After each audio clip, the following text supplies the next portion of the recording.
Sa harap ng magagarbong ilaw at mararangyang bisita, isang simpleng babae ang pinagtawanan, hinamak at ipinahiya ng pamilya ng kanyang nobyo sa mismong araw ng kanilang kasal. Ngunit isang bagay ang hindi nila alam. Ang babaeng tinuring nilang walang kwenta ay siya pala ang may kapangyarihang wakasan ang kanilang negosyong nagkakahalaga ng daan-daang milyong dolyar. Sa isang iglap, tatalikuran niya ang lahat para ipakita kung sino talaga siya. Malamig ang simoy ng hangin nang dumating si Elara sa Engrandeng Hotel kung saan gaganapin ang kasal nila ni Marcos. Ang paligid ay puno ng puting bulaklak, mga kristal na chandelier at mga bisitang tila galing sa pabalat ng magazine. Lahat ay may suot na mamahaling gown at tuksedo. Bawat ngiti ay may halong pagmamataas.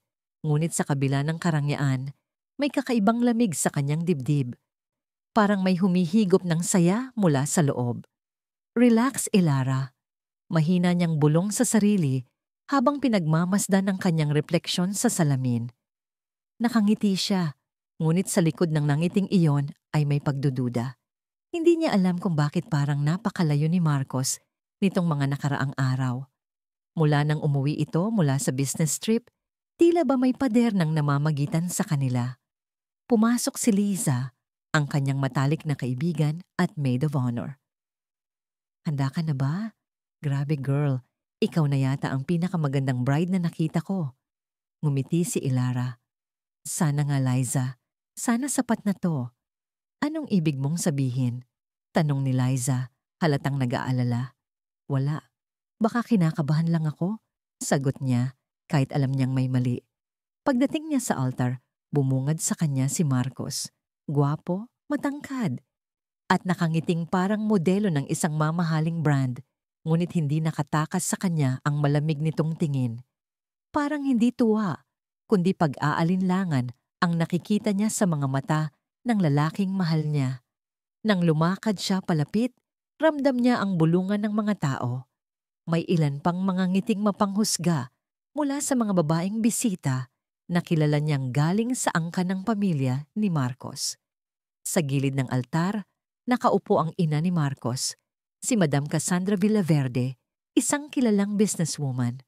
Kasama niya ang mga pinsan, tiya, at mga business partner ng pamilya. Lahat ay nakatingin kay Elara na para bang sinusukat ang bawat galaw niya. Pagkatapos ng seremonya, sa gitna ng kasayahan, lumapit si Madam Cassandra kay Elara. Congratulations, Elara. Malamig na bati nito, sabay sulyap mula ulo hanggang paa. Hindi ko akalain na ganito ka pala. Akala ko mas sophisticated ka. Salamat po, Tita Cassandra. Mahinahong sagot ni Elara. Sinusubukang maging magalang. Ngunit tumawa si Cassandra nang may halong pang-aasar. I mean, Marcos could have chosen someone of his level. Pero siguro may gusto talaga siyang simple na tahimik ang paligid. Narinig iyon ng mga bisita. Ilan sa kanila ay napangiwi. Ang iba naman ay nagtawanan ng palihim. Naramdaman ni Elara ang pamumula ng kanyang mukha pero pinili niyang ngumiti. Ang mahalaga po ay nagmamahalan kami. Ngunit bago pa siya makasagot ng iba pa, may sumingit na boses. Si Katrina, pinsan ni Marcos na kilalang socialite. Talaga bang nagmamahalan? Kasi sabi ni Marcos sa amin, parang hindi naman siya sigurado kung handa na siya. Napalunok si Elara. Ano? Ngumiti si Marcos. Tila nagulat din sa sinabi ng pinsan niya pero hindi siya agad nagsalita. Dahil sa katahimikan ng paligid, naramdaman ni Elara na tumataas ang tensyon. Ang mga bisita ay nagbubulungan. Hindi naman sa ganun, Elara. Mahina ang boses ni Marcos, ngunit sapat para marinig ng lahat. Siguro we're just rushing things. Alam mo naman kung gaano kahalaga sa pamilya ko ang imahe, di ba? Tumigil sa paghinga si Elara. Hindi niya alam kung paano tatanggapin ang mga salitang yon. Sa harap ng lahat, parang siya'y ginawang katatawanan, ngunit hindi pa roon nagtapos. Lumapit si Cassandra, hawak ang isang champagne glass. Well, maybe we can still celebrate something to Marcos's wisdom for not tying himself too early to someone who's still trying to fit in our world. Ang mga tao ay nagtawanan at si Marcos, hindi man lang siya pinagtanggol. Tumayo si Elara, tahimik, walang luha, walang sigaw. Ngunit sa likod ng mga mata niya, may nag-aalab. Lumapit siya sa gitna ng hall, hawak pa rin ang kanyang buke. Salamat sa lahat, mahinahon niyang sabi. Ngayon ko lang talaga na-realize kung gaano kahalaga ang kasinungalingan sa mundong ginagalawan ninyo. Hindi ko kayo pipilitin na intindihin ako, pero sana maalala ninyo ang araw na to dahil sa susunod, ako naman ang magpapatawa sa inyo. Tumalikod siya. Iniwan ang lahat ng bisita na nakatulala. Si Marcos ay hindi nakagalaw. Si Cassandra ay napailing. Walang sumunod kay Elara nang lumabas siya ng venue. Tanging mga bulong ng mga taong nagmamasid ang narinig niya sa likod. Mga bulong ng panghuhusga, mga tawang malamig. Sa labas ng hotel, sumakay siya sa isang itim na kotse na kanina pa naghihintay. Sa loob, nakaupo ang isang matandang lalaki na may hawak na tablet. Miss Elara, sabi nito, do you still want to proceed? Ngumiti si Elara. Ngayon ay may kakaibang kumpiyansa. Yes, cancel the Villaverde deal. Effective immediately. Ma'am, that's their multi-million-dollar project. I know, putol niya. And I'm ending it myself. Pagkasabi niya noon, tumingin siya sa bintana. Ang mga ilaw ng hotel ay kumikislap at sa loob. Marahil ay naguguluhan na ang pamilya ni Marcos sa biglang pagkawala niya. Hindi nila alam, ang babaeng pinahiya nila ay ang CEO ng kumpanyang bumubuhay sa mga kontrata nilang lahat. Ngayon, siya naman ang magpapatawa. Tahimik ang gabi nang umuwi si Elara sa kanyang mansyon sa Forbes Park. Sa pagpasok niya sa gate, sumalubong ang mga ilaw na automatikong bumukas at ang mga tauhan ay agad na lumapit. Welcome home, Ma'am Elara, bati ng butler niyang si Manong Arman. Sabay yuko. Hindi sumagot si Elara. Tahimik siyang naglakad papunta sa sala. Mabigat ang bawat hakbang. Sa loob, nakabukas ang malaking bintana kung saan tanaw ang kumikislap na mga ilaw ng lungsod. Sa ilalim ng mga ilaw na yon, alam niyang may mga taong ngayon ay nagdiriwang ng kanyang kahihiyan. Tinanggal niya ang kanyang belo at isinandal sa upuan. Pagkatapos, ay kinuha ang cellphone at tinawagan ng isang numero.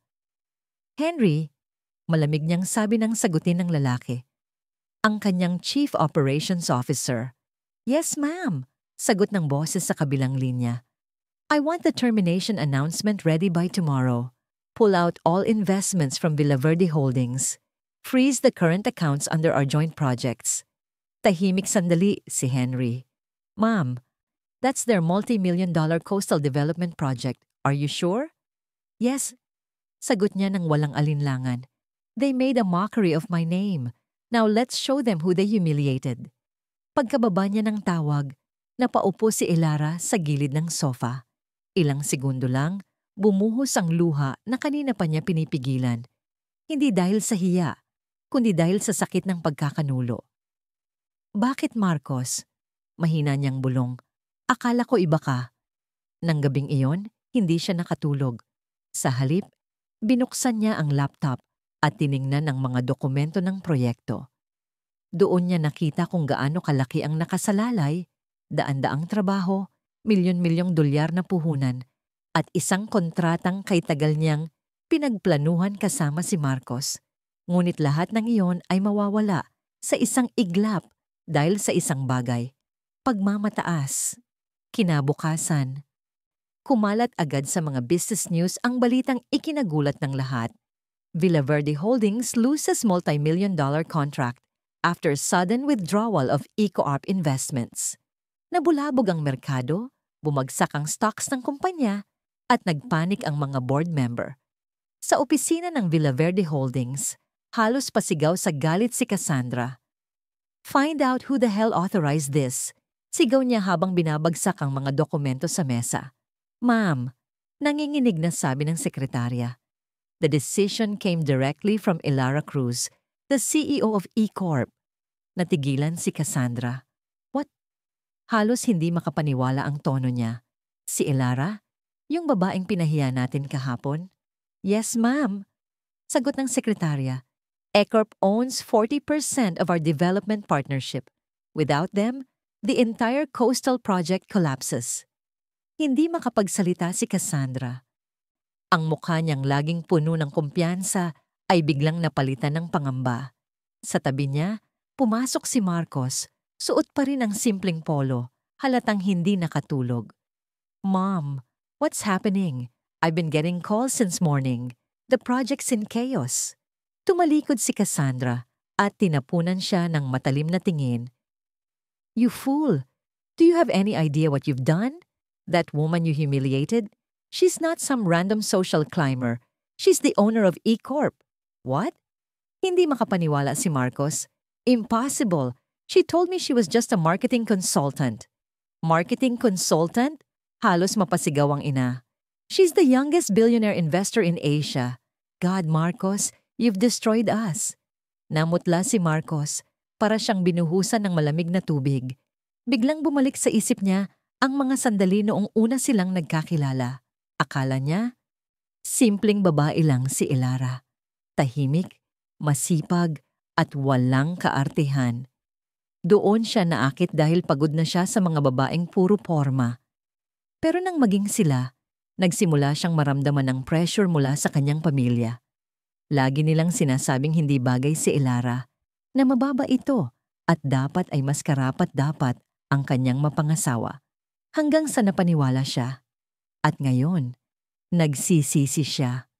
Lumipas ang ilang araw at tila gumuho ang imperyo ng mga Villaverde. Isa-isang umatras ang mga investor, natigil ang mga proyekto, at unti-unting nawalan ng pondo ang kanilang kumpanya. Samantala, si Elara ay abala sa kanyang opisina, tahimik, ngunit determinadong ipakita na hindi siya basta-bastang babae. Ma'am! Sabi ni Henry habang bitbit ang ilang dokumento, Villaverde Holdings is requesting a meeting. They are desperate. Would you like to entertain them? Sandaling natahimik si Elara. Tumingin siya sa labas ng bintana, kung saan kita ang langit na tila kalmado matapos ang bagyo. Tell them I'll think about it, malamig niyang sabi. Pero hindi ko haharapin si Cassandra. Noted, ma'am. Pagkaalis ni Henry, sumandal si Elara sa upuan at ipinikit ang mga mata. Sa kabila ng lahat ng nangyari, hindi siya ganap na masaya. Nakabawi siya, pero sa puso niya, may lungkot pa ring hindi matanggal. Hindi dahil sa kayamanan, kundi dahil sa pag-ibig na nasayang. Sa kabilang banda, si Marcos ay hindi na mapakali. Pinilit niyang hanapin si Elara, pero bawat tawag niya ay tinatanggihan. Nagpunta pa siya sa opisina ng E-Corp pero hindi siya pinapasok ng mga gwardya. Sabihin niyo kay Elara na kailangan ko siyang makausap. Sigaw niya. Sir, Ma'am Elara is not available. Sagot ng guard. She gave specific instructions not to entertain any visitors from Villaverde Holdings. Parang sinaksak ang puso ni Marcos. Lumuhod siya sa sidewalk habang pinagmamasdan ng gusaling. May malaking karatulang E-Corp, simbolo ng kapangyarihang minsang tinanggihan niya dahil sa kahangalan. Samantala, sa loob ng opisina, nakatayo si Elara sa harap ng bintana, tahimik na pinapanood ang eksenang yon mula sa itaas. Nakita niya si Marcos na nakaluhod sa labas, umiiyak. Saglit siyang tumalikod, kinuha ang kanyang cellphone at tumawag. Henry, sabi niya, schedule a meeting with Villaverde Holdings, pero ako ang magtatakda ng lugar. Understood, ma'am. Kailan po? Bukas ng umaga. Ngayon, oras na para harapin nila ang babaeng minsan nilang hinamak, at ngayon ay ang tanging may kapangyarihang iligtas sila. Kinabukasan, eksaktong 10 ng umaga, dumating si Elara sa isang pribadong lounge ng isang 5-star hotel sa Makati. Tahimik, elegante, at walang bakas ng emosyon sa kanyang mukha. Suot niya ang isang dark emerald dress na bumagay sa kanyang postura bilang isang babaeng sanay sa kapangyarihan. Mahinahon, ngunit may presensyang nakakatakot sa sino mang haharap sa kanya. Sa loob, naghihintay na sina Marcos at Madam Cassandra kasama ang ilang executive ng Villaverde Holdings. Napansin agad ni Cassandra ang kumpiyansang dala ni Elara. Hindi na ito yung babaeng kinukutya nila sa kasal. Ibang-iba. Ang bawat kilos nito ay may dignidad at lakas. Pagpasok ni Elara, tumahimik ang buong silid. Narinig pa ang pag-click ng kanyang takong sa marmol na sahig. Huminga siya ng malalim sa katumingin kay Cassandra. Madam Cassandra, malamig ngunit magalang niyang bati. I'm here because your company requested an audience, so let's proceed. Nagkatinginan ng mga executive at agad namang nagsalita si Cassandra, pilit pinipigil ang kaba. Elara, we're here to apologize for what happened. Things got out of hand. I admit I said things I shouldn't have, but business is business. I hope we can move forward. Ngunit si Elara ay hindi agad sumagot. Sa halip, tinitigan niya si Marcos na nakayuko lang sa mesa. Halatang nahihirapan. Marcos, mahinahon niyang sabi, ikaw ba ang may ideya ng paghingi ng tawad na to? Nag-angat ng tingin si Marcos, bakas ang pagod sa kanyang mga mata. Elara, I didn't know. I swear, I didn't know who you really were. But even if I did, I shouldn't have let them treat you that way. I made a mistake. Tumikim si Elara, pilit pinipigilan ang pag-alog ng kanyang boses. A mistake? Yes, sagot ni Marcos, halos pabulong. A stupid mistake that cost me everything. I know sorry isn't enough, but please let me make it right. Tahimik si Elara. Sa loob-loob niya, gusto niyang sumigaw. Gusto niyang iparamdam sa kanila ang sakit na dinanas niya noong araw ng kasal nila, kung paanong tiningnan siya ng lahat na parang basura. Ngunit pinili niyang manatiling kalmado. You know what's funny? Sabi niya, sabay tawang mapait. You judged me because I didn't fit into your world, but you never even asked what my world really was. I trusted you, Marcos. I believed in you. And all I got was humiliation in front of everyone I respected. Namilog ang mga mata ni Cassandra. Tila gustong sumabat, pero pinigilan siya ni Marcos. Elara, please, I know you have every right to hate us, but I'm asking for a chance, for the company, for the thousands of employees depending on us. Ngunit bago pa siya makapagsalita, tumayo si Elara, itinukod ang dalawang kamay sa mesa, at tinitigan silang dalawa. Do you think money is what I care about? Tahimik ang lahat. I could have destroyed you completely. Ginawa ko na ba? Hindi pa. Alam niyo kung bakit. Dahil gusto kong maramdaman ninyo ang bigat ng pagpapahiya. The kind that doesn't come from poverty or failure, but from losing the respect of the one person who once believed in you. Tahimik ang buong silid. Ramdam ni Marcos ang bawat salitang binitawan ni Elara. Parang kutsilyong tumatagos sa dibdib niya. Matapos ang ilang segundo, lumingon si Elara kay Henry na nakatayo sa likod niya. Give them the papers. Inabot ni Henry ang isang folder kay Cassandra. These are the termination terms. E-Corp officially withdraws all involvement from Villaverde Holdings, effective immediately. No negotiations. Nabigla si Cassandra. Wait, Elara. This will ruin us completely. You're condemning not just my family, but hundreds of workers. Ngumiti si Elara, ngunit may lungkot sa mga mata. No, madam. You ruined yourselves the moment you chose pride over respect. Tumalikod siya at nagsimulang maglakad palabas. Ngunit bago siya tuluyang lumabas ng pinto, narinig niya ang pabulong na boses ni Marcos. May halong pagsisisi. Elara, please. I loved you. Tumigil siya sandali, hindi lumingon. Then you should have fought for me when I was being torn apart right in front of you. At tuluyan siyang lumabas. Pagbalik niya sa kanyang sasakyan, saglit siyang nanahimik. Ang puso niya ay mabigat, hindi dahil sa galit, kundi dahil sa katotohanan kahit matapos ang lahat. May bahagi pa rin sa kanya na nagmamahal kay Marcos. Sa mga sumunod na araw, naging laman ng balita ang pagbagsak ng Villaverde Holdings. Isa-isang umatras ang mga investor At kahit anong gawin ni Cassandra, hindi na niya mailigtas ang kumpanya. Ang mga dating kaibigan at business partner nila ay unti-unting lumayo. Ngunit sa kabila ng kaguluhan, si Elara ay tahimik. Hindi siya nagmalaki, hindi siya nagpasikat. Sa halip, inatupag niya ang mga proyekto ng E-Corp na nagbibigay trabaho sa mga ordinaryong Pilipino. "Ma'am," sabi ni Henry isang hapon, "we've just been informed that Villaverde Holdings filed for bankruptcy." Tumingin si Elara sa dokumento at dahan-dahang isinara ito. "I see. Prepare a press statement.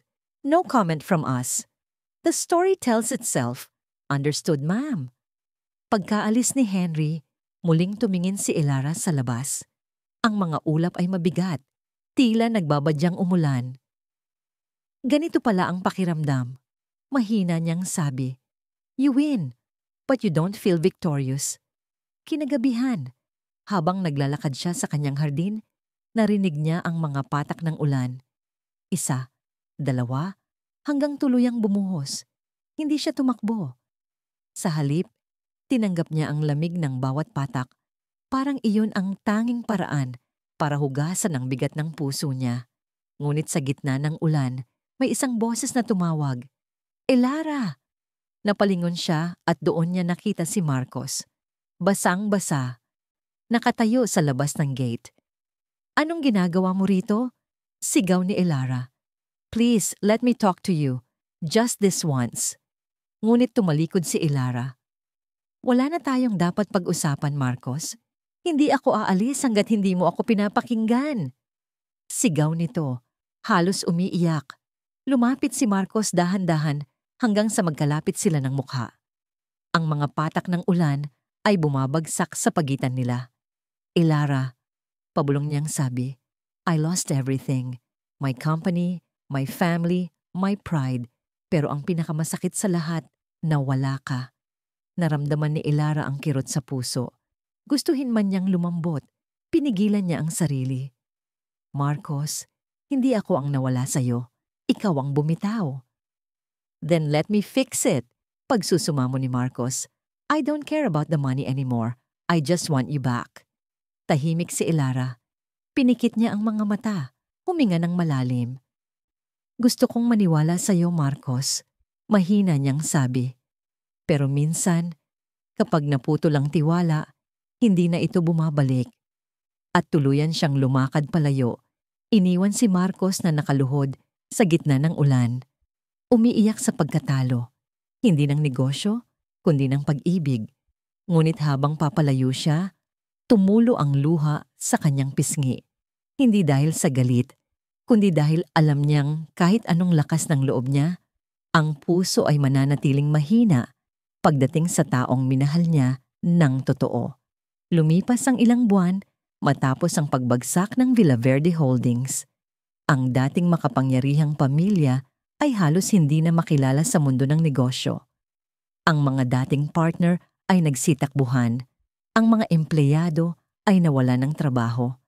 At ang mga mansyon nila ay unti-unting ibinenta para mabayaran ang mga utang. Samantala, si Marcos ay nagpasyang umalis ng Maynila. Naiwan siyang mag-isa, bitbit ang bigat ng konsensya. Nagtungo siya sa isang maliit na bayan sa Batangas kung saan sinubukan niyang magsimula muli. Wala na siyang mga mamahaling suit, wala na ring mga luxury car. Tanging isang lumang pickup truck at kaunting ipon ang dala niya. Isang araw, habang nag-aayos siya ng mga papeles para sa maliit na negosyo ng pag-aalaga ng isda, tinawagan siya ng dati niyang kaibigan sa board. "Marcos, narinig ko ang ginagawa mo diyan. Fish farming ha? Mula sa corporate meetings, ngayon isda na ang kaharap mo." Biro ng kaibigan. Ngunit ngumiti lang si Marcos. "Siguro ito yung kailangan ko para matutunan kong bumaba sa lupa, para maalala ko kung ano talaga ang mahalaga." "Still can't move on from Elara, ha?" Tanong ng kaibigan. Tumahimik si Marcos sandali bago sumagot. "Hindi mo malilimutan ang babaeng tumulong sa iyong makita kung gaano kakaliit, kahit noong panahong iniisip mong nasa taas ka." Sa kabilang banda, si Elara ay abala pa rin sa pamumuno ng E-Corp. Mula nang iwan niya ang Villaverde Project, mas tumibay pa ang kumpanya. Ngunit kahit matagumpay siya, may mga gabi pa rin na pinagmamasdan niya ang ulan mula sa kanyang bintana at naiisip niya si Marcos. Bakit ganon, Liza? Tanong niya minsan sa kaibigan habang nagkakape sila. I've achieved so much, pero may kulang pa rin. Hindi mo na kailangang hulaan yan, sagot ni Liza. You still love him, don't you?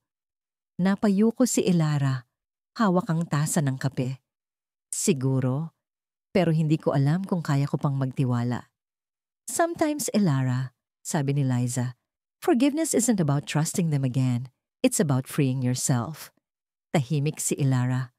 Sa puso niya, alam niyang totoo yon. Ngunit paano kung ang taong pinatawad mo ay siya ring tanging minahal mo ng totoo? Isang araw, habang nasa board meeting si Elara, lumapit ang kanyang sekretarya. Ma'am, there's someone outside insisting to see you. He says it's important. Sino? Tanong niya. He said his name is Marcos Villaverde. Napahinto si Elara, para bang biglang tumigil ang oras. Sabihin mong busy ako, sabi niya agad, pilit pinapatatag ang boses. Ngunit bago pa makaalis ang sekretarya, idinugtong niya, sandali lang. Sabihin mong hintayin niya ako sa cafe sa ground floor. I'll give him 10 minutes. Pagbaba niya, nakita niya si Marcos, payat, sunog sa araw, at halatang dumaan sa hirap. Wala na ang dating porma at kumpiyansa. Sa halip, naroon ang isang lalaking bumagsak pero patuloy na lumalaban. Ang tagal nating hindi nagkita, mahinang sabi ni Marcos.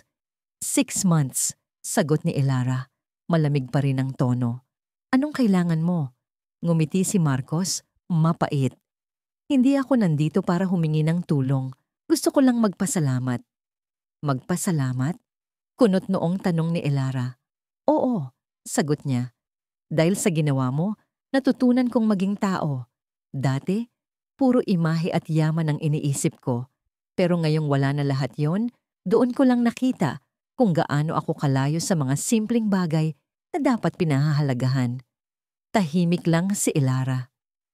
Tinitigan niya si Marcos at sa unang pagkakataon, nakita niya hindi ang lalaking nanakit sa kanya, kundi isang taong nagsisisi ng totoo.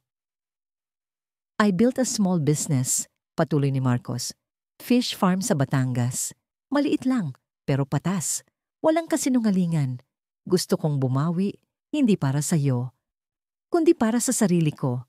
Pero kung papayagan mo, gusto kong isang araw, maging karapat-dapat ulit akong lumapit sa iyo. Hindi agad nakasagot si Elara. Sa halip, napatingin siya sa tasa ng kape niya at bahagyang nangumiti. Hindi ko alam kung ano ang mararamdaman ko, Marcos. Mahina niyang sabi. Hindi ako sanay na nakikita kang ganito. Pero kung totoo ang sinasabi mo, siguro oras na rin para kalimutan ko na ang galit. Ngumiti si Marcos. May luha sa mga mata. Salamat, Elara. Hindi ko hihilingin na bumalik ka. Pero ang marinig ko lang yan mula sa'yo. Sapat na. Tumayo siya at bago umalis, tiningnan niya muli si Elara. Kung sakaling kailangan mo ng tahimik na lugar, puntahan mo ako sa Batangas. Hindi para mag-usap tungkol sa nakaraan, kundi para ipakita ko kung paano ako nagbago. Pagkaalis ni Marcos, napaiyak si Elara ng tahimik.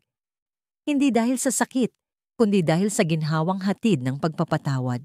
Lumipas ang ilang linggo. Isang araw, habang pagod si Elara mula sa trabaho, bigla niyang naalala ang sinabi ni Marcos. Kaya't nagpasya siyang bumiyahe patungong Batangas nang walang sinasabi kahit kanino. Pagdating niya roon, nakita niya si Marcos, nakasuot ng simpleng shirt, nagtuturo sa mga trabahador kung paano alagaan ang mga tangke ng isda. Walang bakas ng dating aroganting lalaki. Sa halip, may kababaang loob at may ngiting payapa. Akala ko hindi ka darating, sabi ni Marcos nang makita siya. Hindi ko rin alam kung bakit ako nandito, sagot ni Elara. Siguro gusto ko lang makita kung totoo ang sinasabi mo. Lumapit si Marcos at ipinakita ang paligid. Ito ang buhay ko ngayon. Walang karangyaan, pero totoo.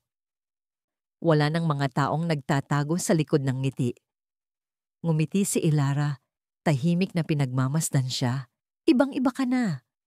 Hindi ko alam kung deserve ko pa ang isa pang pagkakataon, sabi ni Marcos. Pero kung sakaling makita mong kaya pa, handa akong maghintay kahit gaano katagal. Tumingin si Ilara sa langit, huminga ng malalim, at ngumiti. Marcos, hindi ko maipapangako kung babalik pa ang dati, pero sa ngayon, masaya akong makita kang bumabangon. Nagtagpo ang kanilang mga mata, hindi na puno ng galit o luha, kundi ng pag-unawa. Sa unang pagkakataon, pareho nilang naramdaman ang kapayapaang matagal nang nawala. Sa ilalim ng araw sa Batangas, habang hinahaplos ng hangin ang mga alon, unti-unting nabubura ang mga sugat ng nakaraan. Makalipas ang 6 na buwan, tila muling nabuhay ang katahimikan sa buhay ni Ilara. Ang A-Corp ay mas malakas kaysa dati, ngunit ngayon, mas makatao ang direksyon ng kumpanya. Maraming proyekto ang nakatuon na sa pagtulong sa mga lokal na komunidad, inspirasyong galing mismo sa karanasang pinagdaanan niya.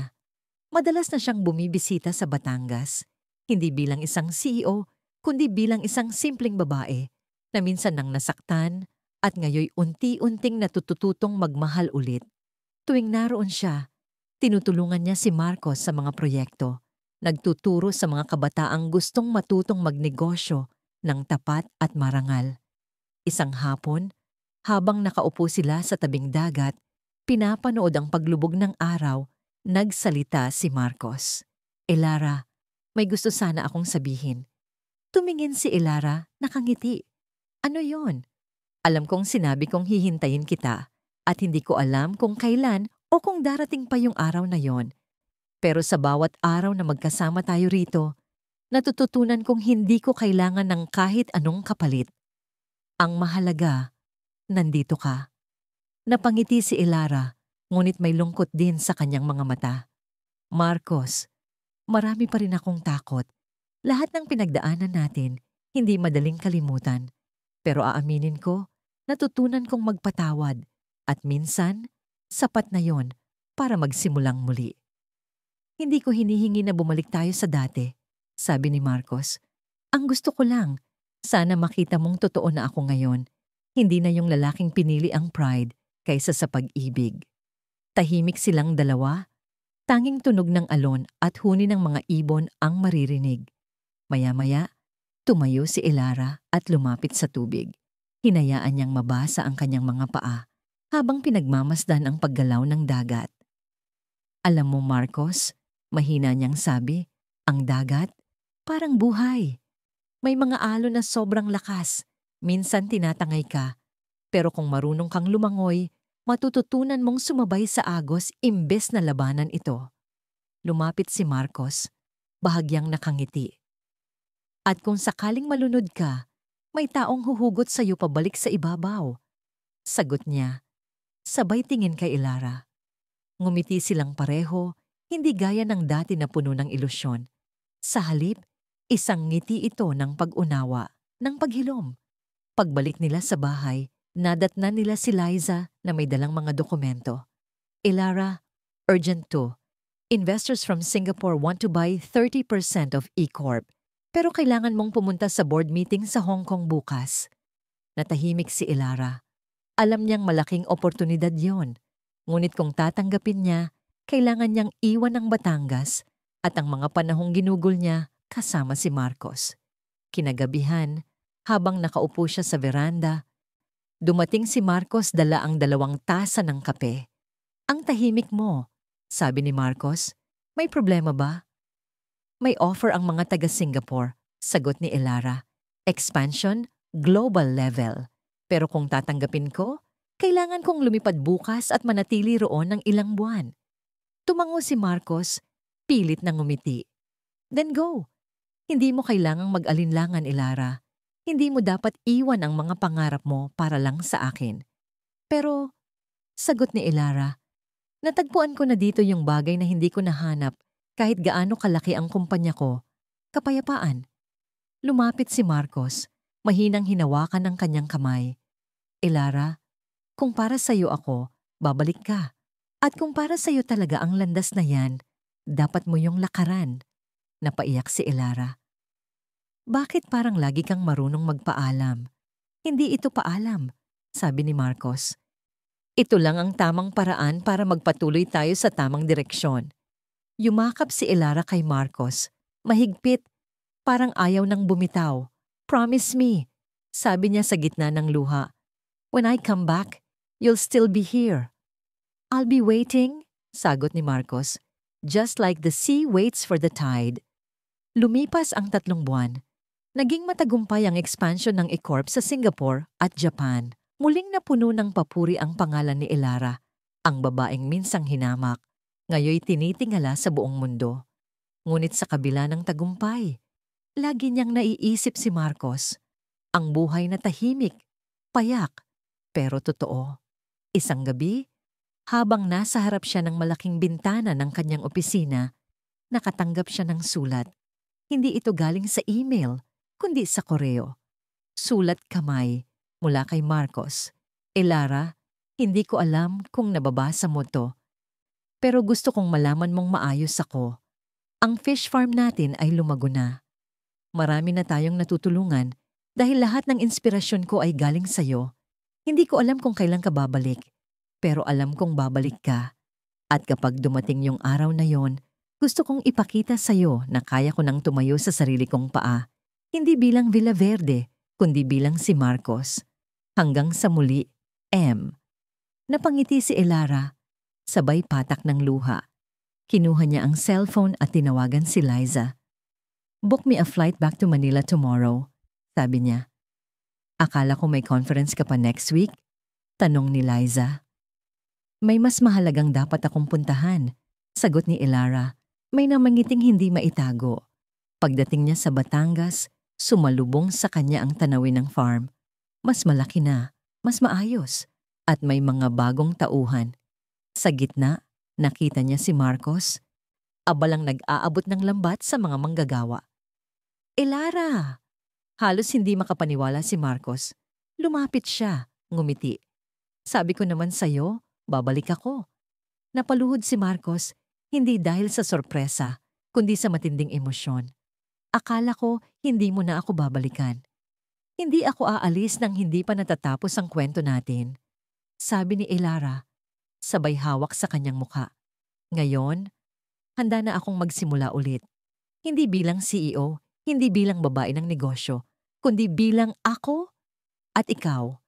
Yumakap sila ng mahigpit sa gitna ng hangin at liwanag ng araw. Sa paligid, humuni ang mga ibon at tila pati ang dagat ay sumabay sa kanilang muling pagkikita. Sa wakas, natututunan nilang pareho na ang tunay na halaga ng tao ay hindi nasusukat sa kayamanan, kapangyarihan o pangalan, kundi sa kakayahang magmahal ng totoo at magpatawad ng buong puso. At doon sa tabi ng dagat, kung saan nagsimula ang kanilang paghilom, natapos ang kwento ng isang babaeng minsang hinamak. Ngunit ngayoy, minamahal hindi dahil sa yaman, kundi dahil sa kung sino talaga siya. Ang tunay na ginto, sabi ni Elara sa kanyang isip, ay hindi yung kumikislap sa mata, kundi yung kumikinang sa puso.